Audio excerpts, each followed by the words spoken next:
Bem-vindos a mais um episódio do podcast 2.1. Comigo, Tiago Rosa, está, como sempre, Helder Medeiros, Elfimed. Aí Master, estás fixe? Então, sim, senhor. Tiago, tenho uma pergunta para te fazer. Conta. Que não tem nada a ver com o patrocinador desse podcast, tem nada. Nada? Nada. Imagina assim, Vamos a tu isso. discutias com a tua esposa, né? E depois Sim. para fazer as pazes, onde é que a levavas para almoçar?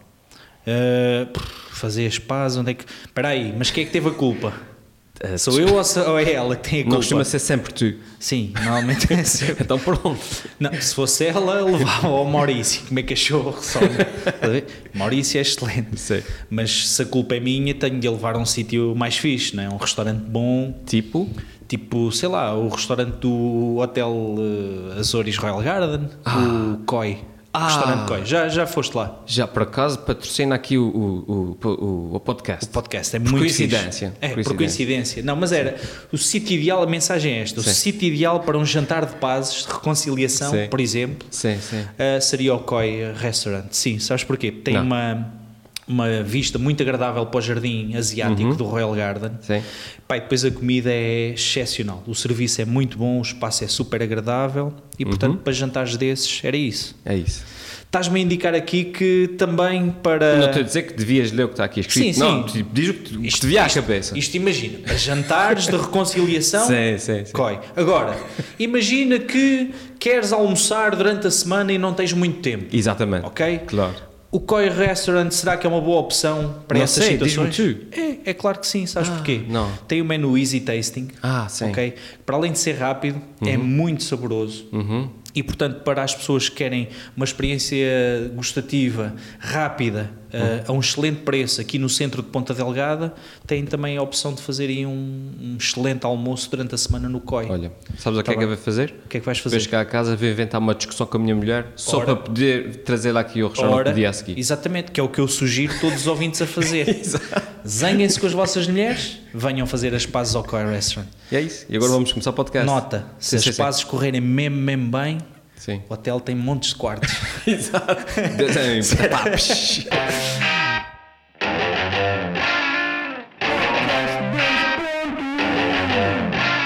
Ei, ganda música esta. Cada música te bonita. É o genérico de podcast mais Fogo. fixe que eu conheço. Isso é uma música que vem ser do Jimi Hendrix que fez só para a gente. Foi. Sim. É, Ele tocou a música e disse: se algum dia alguém quiser fazer um podcast, pode usar essa música. exatamente. Já Foi lá em eu. 1960. O gajo sempre esteve muito à frente. Ele era canhoto. 60 ou 61, foi em 60. Sim, que ele fez a música para o gajo era. Enfim. Sim. O gajo depois disto ficou tão... Nunca mais vou conseguir fazer uma música igual. Não. E começou a tocar com a mão esquerda, ao contrário, para ver se... A ver se como atinava. sinal de, Sim. de revolta. Sim. Mas pronto. Aliás, aquela ele tocou em Woodstock, depois do Wayne, ele tocou essa. Pois foi. A música que se chamava Podcast 2.1. 2.1s. É. Mas não saiu no CD. Não saiu Não. porque era Era para ser usado é no uma podcast. faixa escondida. Exato. Tem de se fazer ali uns truques para se ouvir. Mas é ainda hoje uma das músicas principais do Hall of Fame do rock and roll. Sim. Mundial. Sim. Exato. É isso. We Are The Champions e Podcast 2.1. E é isto. Senhor, Conta. hoje estamos aqui os dois. É verdade.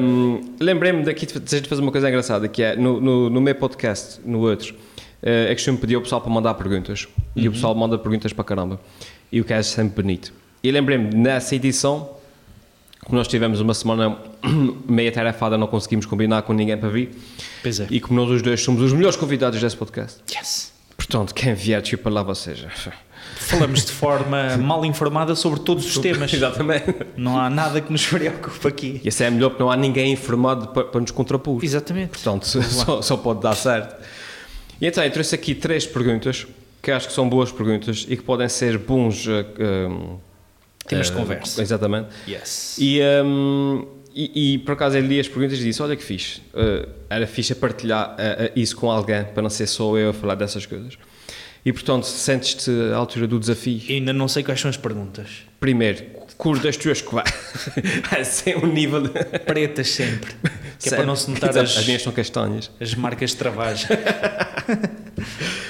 E eu começava aqui por uma pergunta do André Mateus. O André Mateus pergunta assim: se pudesses escolher uma época da história para viver, qual escolhias? Ei, grande pergunta. Logo assim, logo pá. Epá, eu não sei. Eu era, se calhar, na época do Renascimento. Ah, é? Era, acho que sim. How come? Sei lá. Mas ia só para um sítio ou podia andar para um lado e para o outro?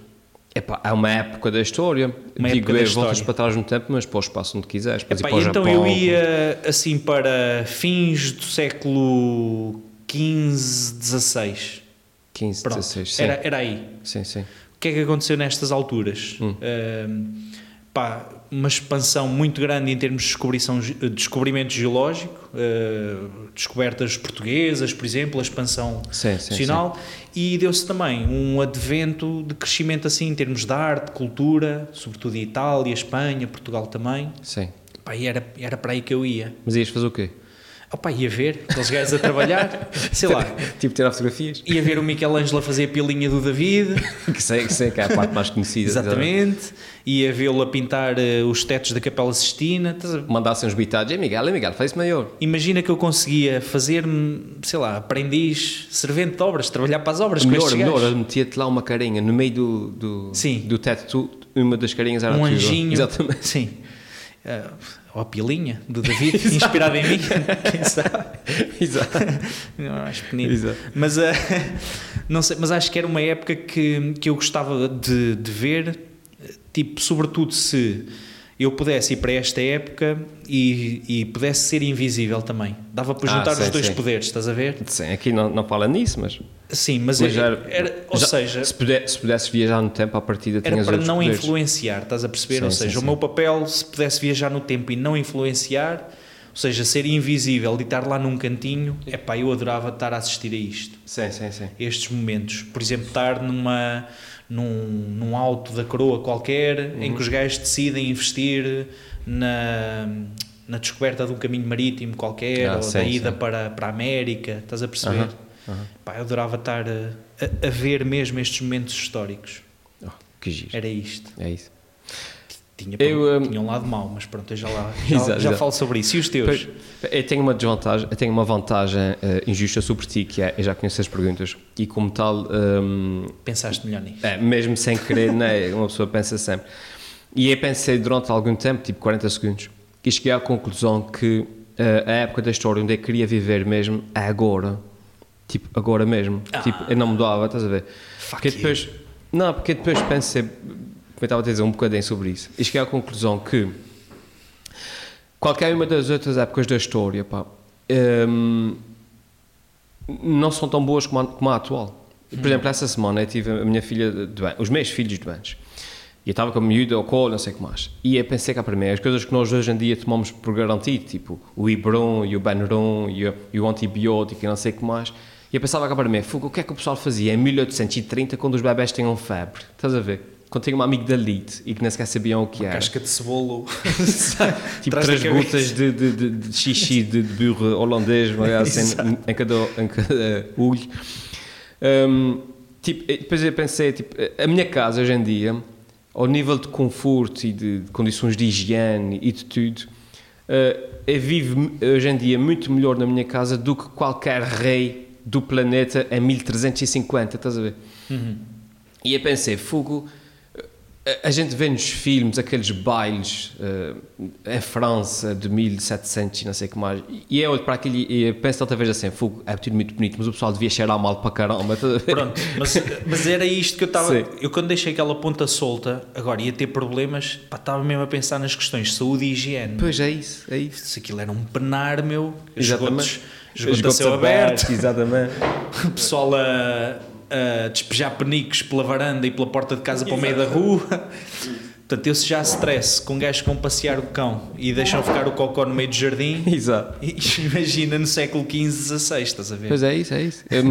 Quando estive em Inglaterra fui visitar lá os castelos e não sei o que mais, e a gente esteve no quarto do rei e tinha literalmente um buraco no chão com um buraco, sim, com um buraco na parede que ia dar à rua, que era um cagava. Era o sifão, exato. Então o rei ia fazer cocô e aquilo ia para a rua diretamente.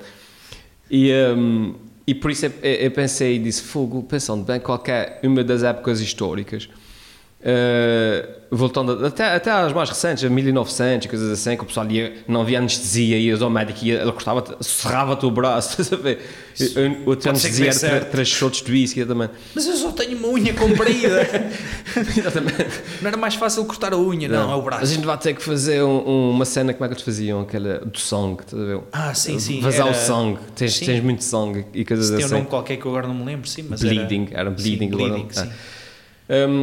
Exsanguar, era assim uma coisa assim, sim.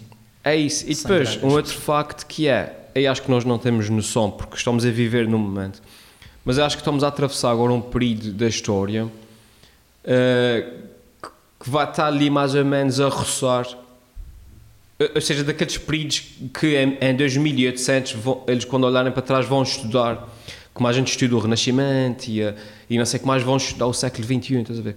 Porquê?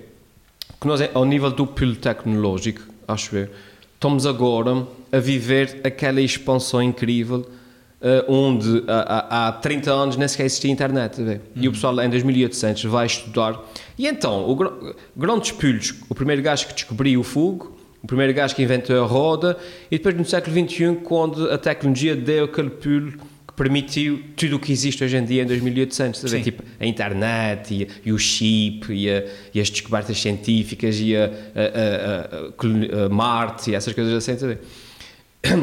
E portanto eu acho que estamos agora a viver numa época histórica, apesar de não termos essa noção, tal como o pessoal que vive nos descobrimentos não tem essa noção, que acho que não trocava para outra coisa qualquer. Sim, mas eu concordo contigo, e sei lá, ainda ontem estava a ouvir, quando vinha no avião, uma TED Talk que era o que é que nós vamos fazer agora com a questão da programação das células em biologia. Imagina, programação de células animais para evitar o aparecimento de neoplasias e cancros, o aparecimento de células vegetais, por exemplo, para as plantas serem resistentes à seca, mas sem serem transgénicos, estás a ver? Programas as células de alguma forma, pronto, sem ser através da tecnologia dos transgénicos, que é a alteração de genes, metes a célula no drive para que as plantas façam isso, e as células fazem aquilo, não precisam de água, resistem a pragas, por aí fora. E a senhora estava a fazer a apresentação e disse, deixa-me ouvir isto, que se calhar vai ser interessante para daqui a 10 anos. Ela disse, não, as tecnologias já existem. Já existem, exatamente. Ou seja, isto daqui a 5, 6 anos está na rua, estás a perceber? E eu disse assim, Fónix, é que os espaços agora são tão rápidos e tão grandes que um gajo, para já, fica assoberbado com isso. Por outro lado, aquilo que eu depois me aborrece com este advento de informação é que parece que tens sempre coisas boas e gajos que arranjam maneira de lixar isto tudo para atos de terrorismo, estás a ver, para guerras. Nós agora temos o arroz que resiste à minhoca do arroz, estás a ver? E vamos lixar a economia da China e não sei o quê, estás a ver? E isto massacra-me um bocado, às vezes sinto vontade quase destes tempos, estás a ver, do Da Vinci, que entre os 18 anos e os 48... teve só a aprender a pintar, estás a ver? Exato. Depois entre os 48 e os 50 fez 20 ou 30 obras-primas, pronto, e está feito, e morreu. Estás a ver? Mas era isto, eram vidas devotadas a um ritmo muito mais lento, estás a perceber? E eu identifico-me um bocadinho com isso, pá, acho que vivemos num tempo em que eu concordo contigo, isto vai ser estudado, quer dizer, descobriu-se a internet e agora as coisas surgem com uma velocidade tão grande. Tipo, há 15 anos os telemóveis eram blocos desse tamanho, agora... Opa, é isso, quer dizer, o tamanho das baterias, o tamanho dos chips. Sim. Quem foi o gajo que se lembrou de... a silicone. Acho que a gente consegue pôr 1 giga de informação, toda a informação do mundo numa cena do tamanho de um grão de areia, meu. Exato. E os gajos dizem, eu acho que sim, vamos fazer isso. É isso, acho que vai dar certo. Como é que é possível um gajo pensar nestas merdas? Um terabyte, assim, num telemóvel. Sim. Mas é isso, pá. Acho que é. E mesmo a nível social e tudo, acho que nunca vivemos numa época, a nível da história da humanidade, numa época tão próspera. Sem dúvida. Tipo, uma pessoa... Há coisas que nós hoje em dia tomamos por garantido que me faz, às vezes, deixa-me tipo sair de casa e eu ir para comprar o que te apetecer, estás a ver? Sim, quando literalmente há 50 anos o meu avô tinha que andar a matar vacas e a plantar milho no quintal e se chovesse ele não tinha comida para o inverno, estás a ver? Exatamente. Ao nível mesmo de paz, acho que nós nunca vivemos numa altura apesar de todos os conflitos, uma pessoa sabe, talvez amplificados cada vez mais pela comunicação social hoje em redes dia. sociais, claro. Exatamente. A gente sabe que existem partes do mundo que estão complicadas e tudo. Mas mesmo a nível de paz, nunca acho que nunca houve tanta paz, Segurança, mesmo na Europa, segurança, sim, abundância de uma maneira geral, claro. A cena de teres um problema e poderes pegar no telefone e ligar para alguém, tipo a polícia, e as pessoas vão até à tua casa para te ajudar. Isso são tudo cenas que a gente toma por garantido, que acho que nunca houve. Tipo, repito, há 50 anos tinhas o bebê doente e ias ligar para quem? Pois.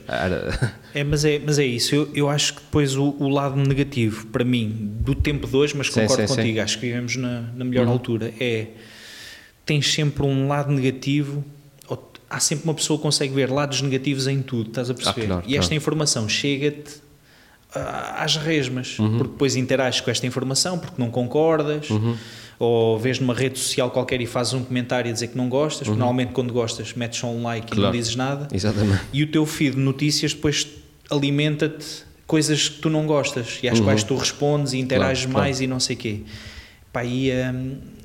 Eu se pudesse mandava as redes sociais... Queimavas tudo. Sim, voltava a ter informação por jornais e notícias, estás a perceber? Porque chega muito lixo. Eu continuo a achar que as redes sociais, de uma maneira geral, pelo impacto que já tiveram na política e vão continuar a ter, e pelo impacto que têm na degradação dos bons costumes e da boa discussão científica, religiosa, o que for, percebes? Alimentam muito isto do ódio. Sim. Acho que aquilo é mesmo o esgoto a céu aberto. Do século XV era o Cocó do Rei. Hoje eu acho que são as redes sociais. Não cheira tão mal, mas é muita poluição, percebes? O título, o Cocó do Rei e as redes sociais. E as redes sociais são os esgotos a céu aberto do século XVI e do século XXI, para mim. É verdade. Mas acho que isso tem a ver... acho que já disse isso aqui, mas pronto, que é... O bom das redes sociais é que agora toda a gente tem uma voz. E o mal das redes sociais é que agora toda a gente tem uma voz. Exato, o mas problema é isso. E depois o que acontece muitas vezes é que as vozes não são as melhores vozes que são ouvidas, são as vozes que gritam mais alto. Sim. E se tu reparares, a maior parte desse pessoal que hoje em dia é polémico, esses grupos polémicos, e o pessoal que tem problemas com piadas, e o pessoal que tem problemas com não sei o quê, e o pessoal que faz os nazis e os não sei o quê, se tu vires bem, isso são para aí grupos, num país como os Estados Unidos com 300 milhões de habitantes, de repente são 100 pessoas que fazem parte da igreja evangélica, não sei de contas. E que a terra é plana e essas merdas. Sim. Só que essas pessoas depois têm a voz delas é tão alta, grita tão alto e faz tanto barulho que parece que eles são um grupo enorme e que a sociedade está perdida e que agora toda a gente acredita que a terra é plana e de repente são 10 fulanos num grupo de Facebook a fazer barulho. Sim. Mas é como tu dizes, perdes a noção da escala, não é? Aquilo surge tantas vezes nos feeds, tanta gente comenta e não sei o quê, que pensas que aquilo, metade da população acredita que a Terra é redonda e que, sei lá, e essas tretas... Metade acredita que a Terra é redonda, outra metade é nazi. Sim. E facilmente tens um gajo mal informado que diz que tu, porque, sei lá, concordas com uma cena qualquer, uma política qualquer que não é de esquerda, é de direita, e chamam-te nazi. Ou ao contrário, chamam-te comunista porque tu achas que os trabalhadores deviam ter um aumento, sei lá, merda assim. Claro. E isso é repercutido e multiplicado hoje em dia nas redes sociais. E eu digo-te sinceramente, já há mais de um ano que o Facebook para mim é de uso muito, muito limitado, percebes? É tipo edital, vou vendo uma notícia ou outra, não comento, não digo mais nada, acabou, precisamente por causa disso. Tanto vês gajos a dizer, olha, a ciência demonstra que isto é um facto, ok? E tens um gajo sem autoridade nenhuma, porque viu uma merda qualquer no Google, no Facebook, que diz-te não. Isso não é verdade, porque o meu pai disse-me quando eu era pequenino que a Terra era plana. Estás a ver? E as pessoas valorizam tanto uma coisa como a outra. Pois é, isso. O Facebook é muito tóxico. É como tu dizes, já vê lá basicamente. Aliás, eu tenho a minha página do Facebook que tem 75 ou 76 mil seguidores. Eu tenho ligado diretamente ao meu site e às minhas cenas, que é quando eu atualizo do resto, atualiza-me automaticamente o Facebook e basicamente e é onde eu tenho mais seguidores. E os comentários que eu recebo lá, imagina, eu publiquei há uns tempos um vídeo. Já me contaste esta história linda, ouçam esta. Qual é que é? O gajo que comentou agora um vídeo que já tinha 20 anos. Sim. Isso é outra história, sim. Mas ia falar mais em termos geral, mas essa também é gira. Mas é tipo, os comentários que eu vou recebendo, independentemente do pessoal gostar ou não gostar, há sempre pessoal que gosta que não gosta. Mas, por exemplo, no Instagram, se alguém não gosta, diz: Ei, Alder, foi fixe, mas já fizeste melhor. Pronto. No Facebook, é tipo um taxista de meia idade de Torres Vedras, estás a ver, que escreve: Pernúncias do caralho, vocês deviam morrer todos e os Açores deviam se afogar porque o rádio, vocês estão aí a mamar, e os impostos e a ponte e não sei o quê, e os aviões a gente a pagar para vocês estarem aí as vacas. O gajo tipo, fogo, mas que agressividade é essa? É verdade. Mas eu não conheço o gajo de lado nenhum, tipo, se ele não gosta, porque é que ele está a ver? Sim. E o pessoal comenta, como tu estavas a dizer, com esse nível de toxicidade, uma coisa impressionante, que eu não percebo. Sim. E é característico do Facebook e eu não sei porquê. Mas eu acho que tem a ver com isso. E eu penso que cada vez mais o Facebook continua e neste momento ficam mais as pessoas que se alimentam desse lado negativo. Exatamente. Ficam naquele ecossistema. Por isso é que eu, a partir de certa altura, e até teve a ver, se calhar, acho que com o vídeo dos tonalhos, na música que nós fizemos do Trump, sim. 3 ou 4 senhoras açorianas que vivem nos Estados Unidos, que são claramente republicanas e que gostam do Trump, que nós fizemos uma música chamada Louco, não é? Louco, sim. Que é a música daquele cantor angolano, agora não sei dizer, o Matias Damasio, e que nós adaptámos a letra ao Trump. E acho que aquilo até está giro. É claramente uma música com uma letra cómica, não é? Portanto não é para aleijar ninguém, e aquilo eram comentários altamente agressivos e cáusticos. Vocês, se vierem à América, vão levar um tiro, não sei o quê, coisas assim. Eu recebo tantos. Devia aqui aos ginetes, quando eu te apanhava, não te canho. Foi por causa de um vídeo que eu fiz, que tu não achaste piada. E portanto, se não souberes que aquilo está ali, aquela gente está ali, pois pessoas, se calhar, são no contacto direto, se falarem contigo, são pessoas até amáveis, não dizem aquilo. Não dizem. Eu acho esse filtro do Facebook impressionante, altamente tóxico, e não é para mim já há muito tempo, esquece. É isso. Deixa-me só dizer-te a propósito da minha sugestão do século XV-XVI. Sim. Para os nossos ouvintes que estão a lavar a louça neste momento, a ouvir o podcast, há um filme e um livro, mas no filme vê-se também este lado da poluição da Renascença, por exemplo, em Paris. Estás a ver, dos tempos deste século XV em Paris, que é um filme chamado O Perfume, que é baseado no livro O Perfume, do Patrick Suskind, e que fala precisamente muito sobre isto dos cheiros, das poluições, da agressividade que era ter uma pessoa a urinar ou a defecar ao lado de outra que estava a dar à luz no meio da rua, gajos a vender peixe podre. Eu não sei como é que não houve peste negra a dizimar mais gente todos os dias. Mas para quem tiver curiosidade, vejam esse filme, está muito, muito engraçado. Ou leiam o livro, que é ainda melhor. Mas é isso. Mas é isso. Eu olho para trás, penso sempre na parte prática das coisas. Sim. E faz-me sempre confusão, eu percebo. Era o que havia na altura. Houve lá, e mortes durante o parto, bebés que morriam no primeiro ano, era para o nosso cada dia. Exatamente. E coisas tulas. Enfim, sim, senhor. Próxima pergunta. Gostei, um abraço, André Mateus. Esta foi fixe. Parabéns. Outra pergunta vem do João Cabral. Boa tarde, passou aqui uma senhora, uma fã que ela está ali.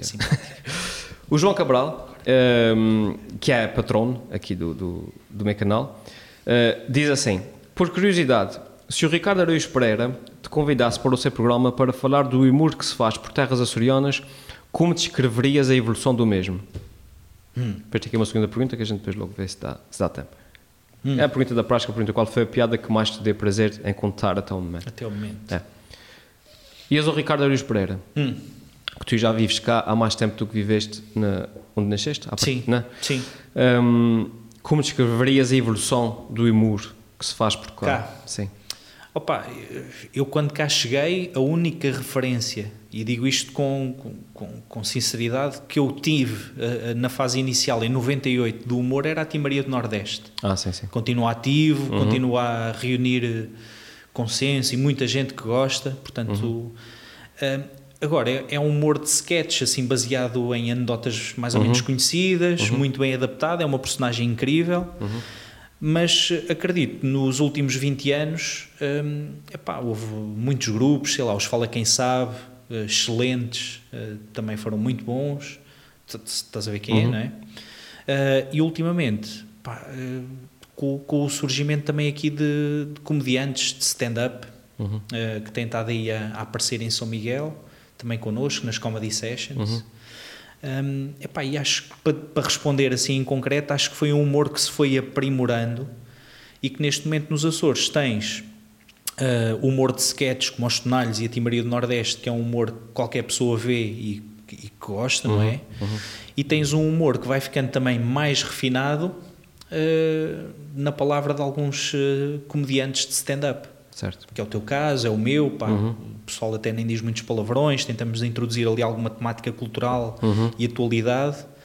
Pá, e acho que está saudável o humor nos Açores, meu. Eu acho que sim. Está a desenvolver e muito saudável. Tanto é que nós vamos ao continente volta e meia fazer já fazer umas brincadeiras, já. Estou contigo, O que é que tu achas? Pá, acho que é isso. Acho que evolui e foi evoluindo cada vez mais com a abertura a tudo que vem de fora. Que antigamente era muito mais difícil acesso. Sim. Quando era criança, lembro perfeitamente, nós tínhamos literalmente só a RTP Açores, que só começava a emissão às 6 da tarde, das 6 às 11, que dava tipo 2 ou 3 bonecos, o telejornal, um filme, o hino e fechava. Pois. E depois a pessoa não tinha acesso a mais nada. Mas acho que sim, acho que evolui bastante. E mais do que o humor em si, acho que evolui muito a receptividade das pessoas em relação ao humor. Porque eu lembro que antigamente as pessoas sempre foram muito, aqui, pelo menos aqui em São Miguel, a Terceira, por exemplo, a gente sabe que tem a sua própria história ao nível de humor. Mas, por exemplo, aqui em São Miguel, que é a realidade que eu conheço, as pessoas sempre foram muito tipo sombrias, estás a ver? Tipo as senhoras com os chales pretos, e metade das mulheres que eu conhecia eram viúvas, a outra metade já estava a chorar porque ia ser viúva para o ano que vem, estás a ver? Era uma cena assim. E as pessoas eram tudo muito religioso. Qualquer piada era tipo uma ofensa a Deus, nem interessa. Podias dizer tipo uma piada acerca do português, o inglês e o francês, o pessoal benzia-se no fim, porque enfim, qualquer coisa excomunhão e exatamente, e qualquer piada que dissesse a palavra pilhinha era um bocado.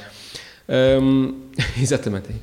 E passamos para os dias de hoje, evolui muito ao ponto que acho que estamos hoje ao nível de qualquer outro sítio do planeta, literalmente. Não nos vejo atrás de... Sim, tens público que a gente nota, que, sei lá, um humor mais brejeiro tem gente a rir-se, um humor mais refinado tem gente a rir-se, um humor político, religioso. Eu concordo contigo. Falaste da Terceira. Sim. E há aqui que dar também mérito e reconhecer que os bailinhos da Terceira, que são antiquíssimos, como tu sabes, tem aquela vertente também mais séria, que acho que está cada vez até a ver-se menos, aquele, não sei se é capa e espada, até que eles chamavam esse tipo de bailinhos mais dramáticos, mas teve sempre também muitos bailinhos com a vertente humorística. E aí na Terceira, sobretudo, houve sempre uma componente carnavalesca, humorística associada aos bailinhos, que eu sei que tem grande relevo histórico também no humor dos Açores.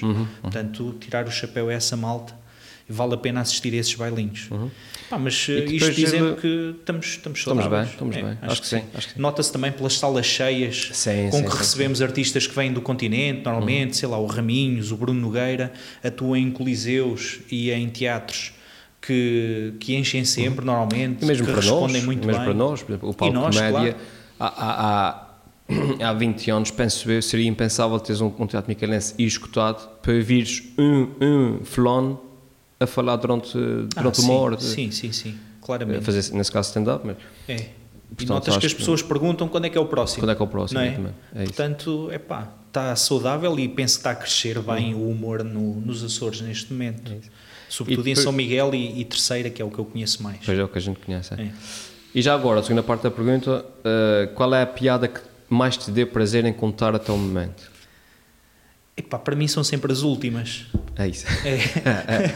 Há piadas boas no início, mas queres que eu te diga uma... isto é duro. Atenção que é humor negro, pessoal, e a ideia não é ofender ninguém. Digo isto. Acho que sim, mas foi até uma coisa que foi... Os podcasts têm aquele botãozinho de adiantar 30 segundos, passam para a frente. O pessoal mais sensível tapa agora os ouvidos. Carrega 3 vezes no botão dos 30 segundos. Para passar para a frente ou tiro o som agora.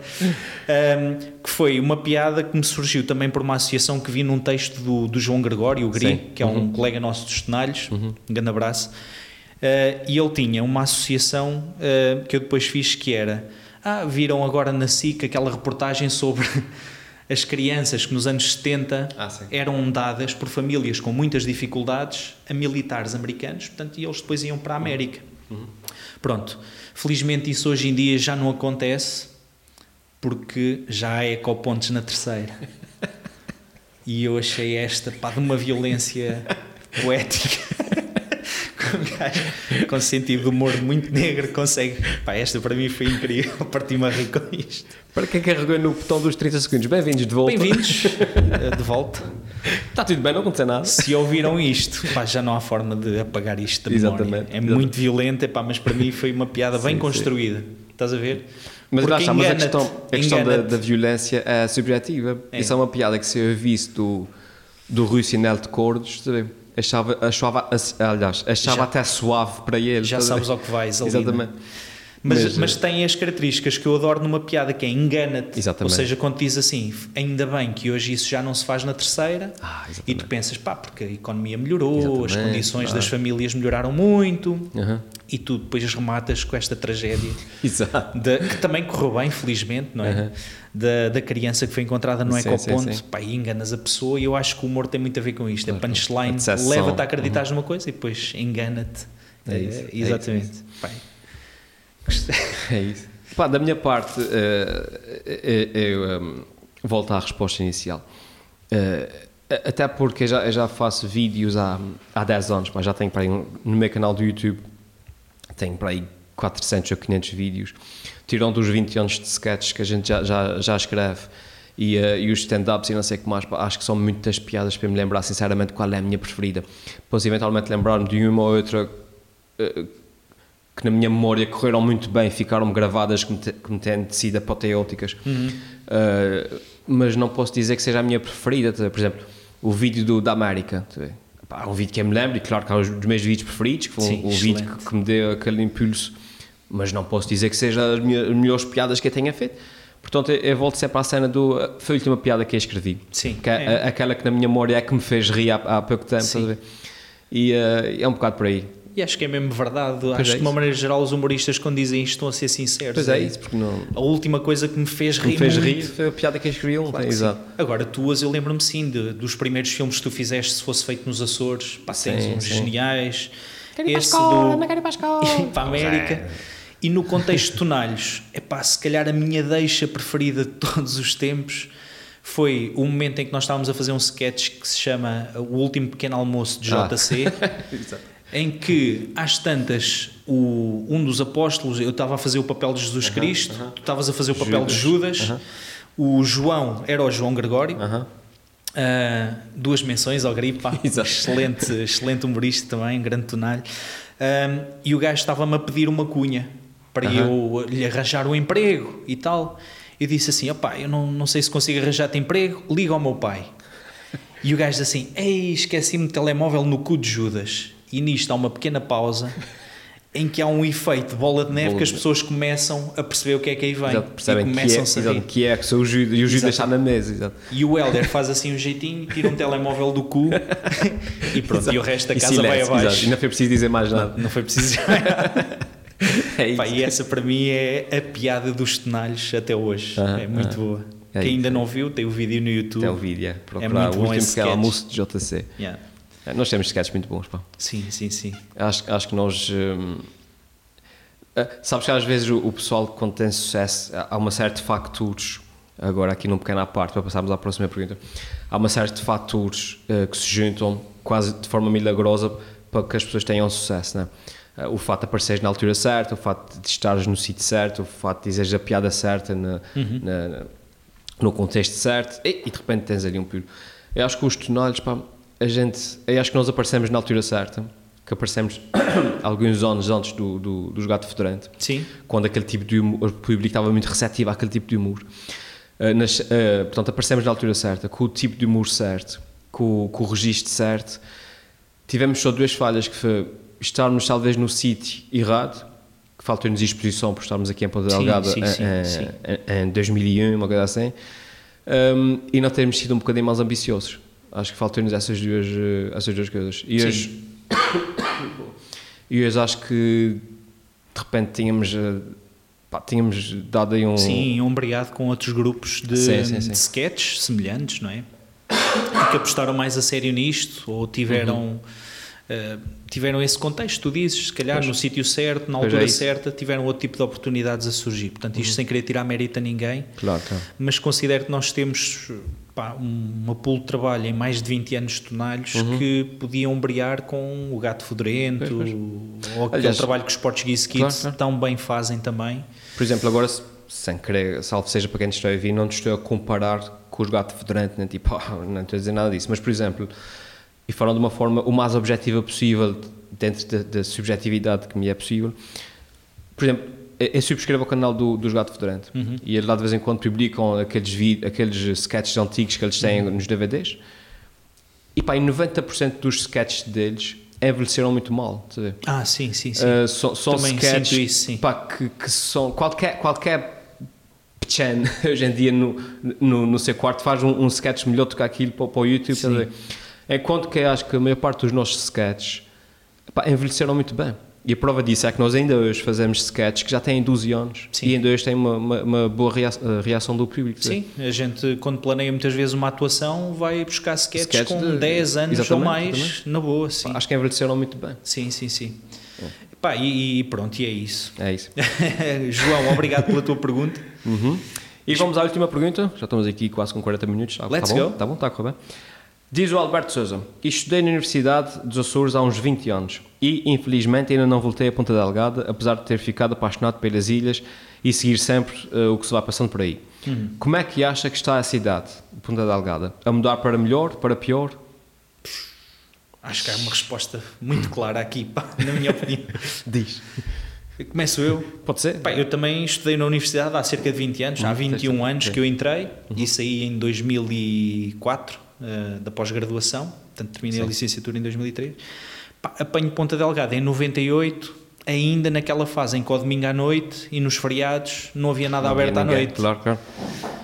E portanto, isto para dizer que Ponta Delgada hoje é uma cidade pequena, não cresceu muito em termos geográficos, mas cresceu muito em termos culturais, em termos de oferta ao nível da restauração, da hotelaria, em termos de diversificação das pessoas que cá residem hoje, das pessoas que visitam a ilha. E Ponta Delgada, para mim hoje, é uma cidade pequena, grande. É uma grande, pequena cidade, melhor dizendo. Não sei se concordas. Concordo. Mas é um sítio onde tem excelentes restaurantes, excelentes salas de espetáculo com cartazes muito bons, tens boas salas de cinema, sei lá, bons sítios para fazer compras, isso tudo. Uma qualidade de vida brutal, estás a 5 minutos da praia, a 5 minutos da montanha. Exatamente. Isto não há muitos sítios no mundo que te deem hoje em dia aquilo que Ponta Delgada traz. E, portanto, comparado com há 20 anos, estamos melhores, sim. Estamos muito bem. No meu caso, eu posso comparar há 40. Pois. Não tem comparação. Aquilo que a cidade é para aquilo que é. Sim. E a evolução foi muito rápida. Por exemplo, o sítio onde eu vivo hoje, eu lembro-me antigamente, era considerado tipo fora da cidade, assim, o campo lá para cima, estás a ver? Sim. E hoje em dia é tipo quase, uma pessoa literalmente faz 2 curvas, está na via rápida e está em qualquer lado da cidade. As coisas evoluíram muito, pá. Eu lembro perfeitamente quando ia para a escola, para Roberto Ivans, não havia carros estacionados na avenida, estás a ver? Porque nem toda a gente podia ter carros. Eu lembro, por exemplo, a propósito agora também dessa manifestação dos polícias e coisas assim. Eu ia várias vezes, meu pai era polícia, eu ia à esquadra ali com o meu pai, não sei o que mais. Era tudo os edifícios, não tinham condições. O problema é que hoje em dia aparentemente continua assim. Mas a maior parte dos serviços não tinha condições, as coisas eram velhas, e acho que a cidade evoluiu bastante. As salas que nós tínhamos de espetáculo, como tu disseste, e bem, era o Teatro Micalense, que na altura estava aqui aos bocados, era o Coliseu que já tinha caído e estava fechado. Pois. Tínhamos o Cine Vitória, não sei se apanhaste o Cine Vitória. Não, apanhei o Triplex ainda, na Calheta. Não, isso mas o Cine Vitória era das Capelas. Não, o Cine Vitória era ali, sabes onde é que é a sede do PS? Não. Sabes onde é que é? O Jardim Antônio Borges. Sim. Era numa dessas ruas transversais. Okay. Já sei onde é que é, sim. Sei qual é o edifício e tudo. Sim. Isso era um cinema. É verdade, mas já não apanhei, não. E depois tinha o cinema de São Roque. A primeira vez que eu fui ao cinema foi ver a Academia da Polícia 1, estreia, no cinema de São Roque. Vê lá. E era cinema mesmo, sim. Ali na Canal de Expresso. E portanto as coisas evoluíram bastante. Hoje em dia acho que Ponta Delgada está ali a rivalizar muito bem com muitas das cidades do continente, na boa. Sim. Obviamente não estamos a competir com Lisboa nem nada, mas por exemplo eu estive agora em Aveiro e tudo, e não trocava Ponta Delgada para Aveiro sem descrédito. Sim, sem descrédito, claro, sim. Ao nível de, como tu dizes, ao nível da oferta cultural, ao nível de condições para se viver, ao nível de trânsito, ao nível de acesso às coisas, uma pessoa, como tu disseste muito bem, tu 2 minutos estás na Praia de Poplo, na casa da Praia de Poplo, 3 minutos estás em Ribeira Grande, apetece ir às 7 cidades, 10 minutos de carro estás lá. Estás lá, sim. E acho que está-se muito bem, vive-se muito bem. Obviamente temos as limitações de quem vive numa ilha, né? Estás em Ponta Delgada hoje e diz assim, olha, apetece-me ir ali a um dos 7 sítios mais lindos do meu país. Exato. 15 minutos estás nas 7 cidades, ou vais à Lagoa de Fogo, ou vais a outro sítio qualquer, ou vais às Furnas tomar banho, ou assim. Pois é isso. É um sítio que eu sinceramente não trocava por outro neste momento. Está-se muito bem em Ponta Delgada, Sim, eu lembro-me, por exemplo, de umas pessoas que me são bastante próximas que estudaram cá a história nos anos iniciais da Universidade dos Açores, em que aquilo funcionava ainda com um sistema de campainha para toque de entrada, tipo escola primária. E eles depois nunca mais cá voltaram. E eles diziam muito, nós depois chegávamos ali à zona do Palácio da Rua de São Joaquim, portanto ali a Igreja de São Joaquim e o Palácio Residencial do Governo, e depois aquilo acabava a estrada asfaltada, ou em paralelos, em pedra, e começava tipo um trilho de terra batida que ia para a relva. Exatamente. Estás a ver? E essas coisas assim. E hoje em dia tu tens aí, sei lá, o Parque Atlântico, o edifício dos Correios, não sei quantos hotéis, escolas. Aliás, está naquela avenida que vai da frente da PSP e da cena alimentar para o hospital. Estão a construir aí casas agora que andam a rondar os 300 e tal mil euros. Meio milhão. Ou meio milhão. Eu fui ver, por curiosidade. Pois, se calhar 300 e tal é só o terreno. Exato. E eu digo assim... Eu fui ver que era para ver se comprava 2 ou 3. Exatamente. É uma zona que encarece muito em termos imobiliários. Ponta Delgada também faça tudo isto. Claro. Espaço limitado e excelente qualidade de vida que permite a quem cá mora. Mas, de uma maneira geral, eu acho que é uma cidade realmente... É aquilo que eu disse. Dentro das pequenas cidades ou médias cidades, para mim, é claramente das melhores para se viver em Portugal neste momento. Também acho que sim. E claramente diferente de há 20 anos. Também acho que sim. Estava a dizer, temos as limitações naturais de quem vive numa ilha, né? Aquele inconveniente de... Se estás em Aveiro, metes no carro e vais ver o concerto do Bruno Mars em Lisboa, ali a 4 horas ou 3 horas de carro.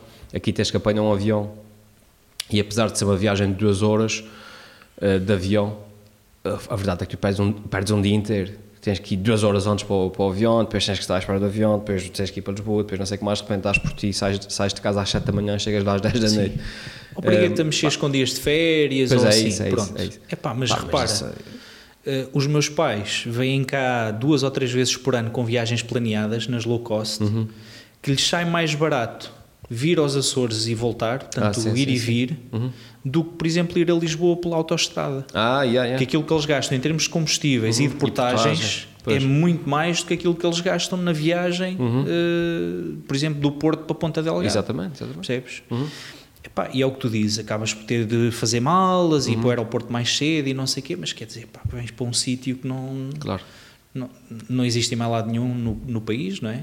Chegas aqui a São Miguel e estás num paraíso que não encontras no continente em mais lado nenhum. Portanto, Alberto Sousa, se ainda não voltaste, tens de cá vir, que isto, claro. Tirando a Churrex, há 20 basicamente... Anos, ou seja, ele não vem cá há 20 anos. Desde 99. Portanto, amigo, não, está à tudo volta disso, completamente... Não vi estes discutidos, não vi nada não viu disso. as portas do mar, Não vi nada, pois, não vi nada disso. não viu, sei lá, não viu o Parque Atlântico, não viu tudo isto, né? São Gonçalo está completamente diferente. Toda a zona da Urba Oceanos eram pastos há 20 anos. Exatamente. Nada daqueles edifícios existiam. Eu lembro que ele estava ali nas Laranjeiras, aquilo era só... Como diz um amigo meu, é o Little Lisbon, aqueles prédios altos. Aliás, a minha escola, as Laranjeiras, já era considerado, tipo, no fim da cidade. Aquilo já era lá... Era no meio de pastos. Era no meio de pastos. Exatamente. Portanto, tinhas a Fajã de baixo, lá ao fundo. Exatamente. E era pastos com vaquinhas, onde agora tens edifícios onde moram milhares de pessoas. Exatamente. Portanto, tens de cá vir, meu. E a propósito dos 20 anos, uma coisa engraçada que é o pessoal, todos nós, cá no Sul, temos família nos Estados Unidos e Canadá, e é giro quando aquelas tias que estão lá há 50 anos, vêm cá, elas literalmente, no sítio onde elas cresceram, em São Roque, por exemplo, a gente mete-as lá e elas não sabem onde estão, porque não reconhecem o sítio. A Avenida Nova, tudo aquilo mudou, aquela parte de baixo e não sei o quê. Sim. Eu sei que essa é a minha casa porque eu conheço, eu nasci aqui, mas agora não sei onde é que estou, mudaram a casa de rua. Que é isso? Já quando fizemos o podcast com os Portuguese Kids, eles referiram a isso. Sim. Ou seja, os pais que diziam para eles, quando cá viessem, para trazerem Coca-Cola e pastilhas elásticas.